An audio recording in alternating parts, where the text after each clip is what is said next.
কোথায় শেখ শাহজাহান এখনো বড় প্রশ্ন।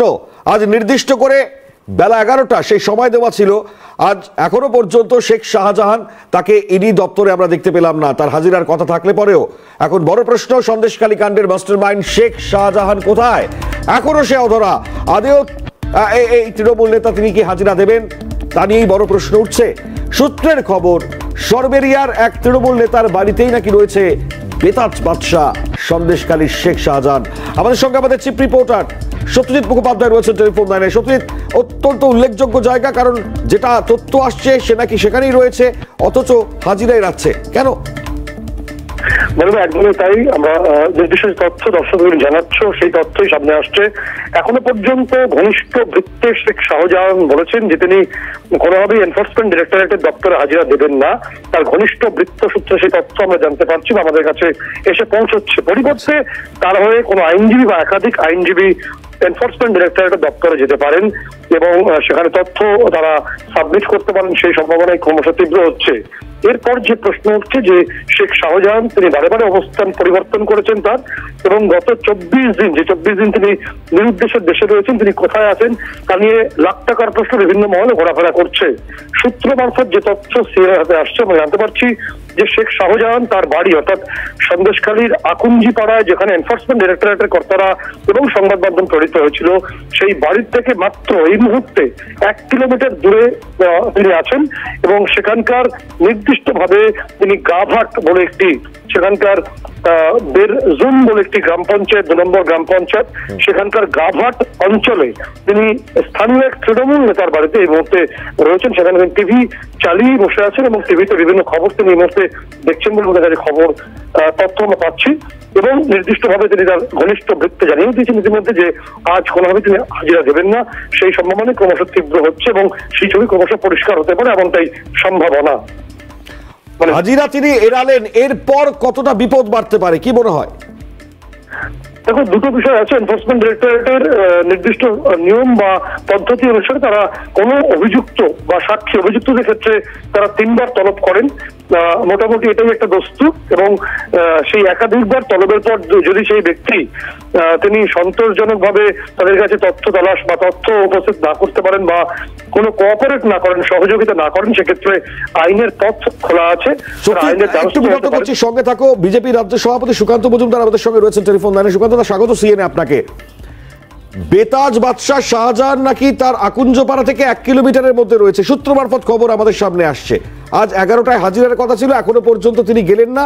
সূত্রের এটাও খবর তিনি হাজিরা এড়াবেন, এটা নাকি তিনি তার নির্দিষ্ট মহলে জানিয়েছেন, কি বলবেন? দেখুন, এরা ভারতের সংবিধানকে মানে না, ভারতের আইন কানুনকে মানে না, এরা তো অ্যান্টি ইন্ডিয়া মুভমেন্টের সাথে যুক্ত। স্বাভাবিকভাবে এরা ভারতবর্ষের কেন্দ্রীয় সরকারের সংস্থার ইয়েতে যাবে, ডাকে যাবে, এটা তো আশা করা যায় না। তো সে তো করবেও না, ও সেটাই করছে না। এদেরকে নেংটি ইঁদুরের মতো কান ধরে লেজ ধরে নিয়ে যেতে হবে, তাহলে পরে এরা ঠিক জায়গায় পৌঁছে যাবে। হ্যাঁ, ইঁদুর কি আর এমনি এমনি আসে? খাঁচা দিতে হয়, খাঁচাতে ভরতে হয় সব। বেশ, অনেক ধন্যবাদ সুকান্ত আপনাকে। বিজেপি রাজ্য সভাপতি সুকান্ত মজুমদার, তার প্রতিক্রিয়া আমরা পাচ্ছিলাম।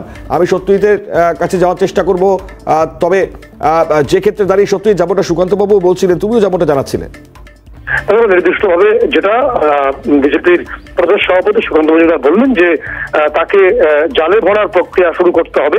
সেটা কিভাবে করবে? পুলিশ করবে নাকি নির্দিষ্ট এসটিএফ করবে নাকি সিবিআই তরফে হবে, সেটা তো একটা, বা সিটের তরফে হবে, সেটা তো একটা গুরুত্বপূর্ণ বিষয় এবং সময়ের সঙ্গে পরিষ্কার হবে। কিন্তু আজকে তার বাড়িতে যে নোটিশটি দিয়ে আসা হয়েছিল এবং এনফোর্সমেন্ট ডিরেক্টরেটের তরফে যে নোটিশ দিয়ে আসা হয়েছিল হাজিরার দিন, এবং তিনি আজকে ইতিমধ্যেই যে তথ্য আমাদের কাছে পৌঁছচ্ছে, ঘনিষ্ঠ বৃত্তে জানিয়েছেন যে আজকে তিনি হাজিরা দেবেন না, সেই সম্ভাবনা ক্রমশ পরিষ্কার হচ্ছে এবং পরিবর্তে তার তরফ আইনজীবী যেতে পারেন। তবে এক্ষেত্রে যদি তিনি দীর্ঘ সময় এরকম হাজিরা এড়িয়ে থাকেন, সেই ছবিটা হবে এমনটা হতে পারে যে সেক্ষেত্রে আইনি পদক্ষেপ এনফোর্সমেন্ট ডিরেক্টরেট করা আইনি পদক্ষেপ নিতে পারে তার বিরুদ্ধে, তার সম্পত্তিগুলোকে অ্যাটাচ করা হতে পারে এবং তাদের যে যাবতীয় এনফোর্সমেন্ট ডিরেক্টরেটের প্রিভেনশন অফ মানি লন্ডারিং অ্যাক্টের যে পদ্ধতি তারা অ্যাপ্লাই করবেন, প্রয়োগ করবেন। এবং পাশাপাশি তথ্য জানা যাচ্ছে যে সন্দেশখালীতে এই মুহূর্তে সন্দেশখালীর সরবেরিয়ায় বেরজুম 2 নম্বর গ্রাম পঞ্চায়েতের গাভাট অঞ্চল, এই অঞ্চলটি তার বাড়ি, যেখানে এনফোর্সমেন্ট ডাইরেক্টরেট কর্তারা গেছিলেন। সেখান থেকে মাত্র 1 কিলোমিটার। সেখানে তিনি স্থানীয় তৃণমূল নেতার বাড়িতে এই মুহূর্তে যে তথ্যটা পাচ্ছি, টিভি দেখছেন এবং টিভিতে যাবতীয় খবর তিনি রাখছেন, যে কোথায় কিভাবে কি হচ্ছে বা তার সম্পর্কে কি খবর সম্প্রচারিত হচ্ছে। এভাবেই তিনি আজকের দিনে এই সময় তিনি তার সময় কাটাচ্ছেন বলেই সূত্র মারফত খবর আমাদের সামনে আসছে। ধন্যবাদ সত্যজিৎ। আমাদের চিফ রিপোর্টার সত্যজিৎ মুখোপাধ্যায় যেমনটা জানাচ্ছিলেন।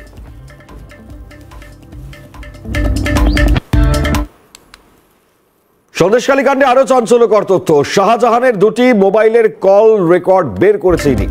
গত 5ই জানুয়ারি হামলার আগে কতবার ফোন করেন, এছাড়া যেমনটা আরো খবর যে এই 3 মিনিটে যখন হামলা হয় তার মধ্যে নাকি 28 বার তিনি কথা বলেছেন ফোন করে। কাদের কাদের সঙ্গে ফোনে কথা বলেছেন সেই কল ডিটেলস বের করা হচ্ছে। পরবর্তীতে সেই কল ডিটেলস সমস্ত রিপোর্ট আদালতে পেশ করবে ইডি। আমরা কথা বলেছিলাম গোটা পরিস্থিতি নিয়ে প্রাক্তন পুলিশ কর্তা অরিন্দম আচার্যের সঙ্গে, কি বলেছেন তিনি শোনেন। যে শাহজাহান ওখানে কোনো অবস্থাতেই ওখানে সারেন্ডার করবে না বা হাজিরা দেবে না। এখন যেটা নিয়ম হচ্ছে গিয়ে, যেহেতু as per the direction of the honourable high court হয়েছে এবং এই রিপোর্টটা বোধহয় 12/2 বোধহয় জমা দেওয়ার কথা বলেছে, নিয়ম হচ্ছে গিয়ে যে এরপরে পরপর 3টে নোটিশ দেওয়ার কথা, কিন্তু পিএমএলএ অ্যাক্টে কিন্তু এটা কোনো নিয়ম নেই। তবুও to maintain formalities and to avoid any untoward incident and misunderstanding, পরপর নিয়ম হচ্ছে গিয়ে 3টে নোটিশ দেওয়ার পরে WA ওয়ারেন্ট অফ অ্যারেস্ট জারি করার জন্য আদালতকে দিতে পারে। তাও যদি হাজিরা না দেয় তখন WPA মানে ওয়ারেন্ট অফ মানে কি হচ্ছে প্রোক্লামেশন অফ অ্যাটাচমেন্ট। এগুলো হচ্ছে নিয়ম। এই নিয়মগুলো কিন্তু এখন 12 ফেব্রুয়ারি মাসে হাইকোর্টকে জমা দেওয়ার কথা আছে। এই জমাটা দিয়ে যদি দেখা যায় যে স্টেট গভর্নমেন্ট নন কোঅপারেশন করছে প্রশাসন, প্লাস যদি দেখা যায় এই অবস্থা, তাহলে এটা সিবিআই কে, স্টেট গভর্নমেন্টকে সরিয়ে দিয়ে এখন সিবিআই কে তদন্ত করার দায়িত্ব দেবে। এই কারণে যে আপনারা জানেন, তদন্ত যেহেতু ওখানে ক্রিমিনাল অ্যাক্টিভিটিস হয়েছে, সিবিআই অটোমেটিক্যালি ইডি চলে আসবে, বা ইডিকে যদি দেওয়া হয় তাহলে ওটা ক্রিমিনালে সিবিআই চলে যাবে। এই হচ্ছে নিয়ম। এই নিয়মটার জন্য আমাদের এখন ফেব্রুয়ারি মাসে 12 তারিখ পর্যন্ত লক্ষ্য রাখতে হবে।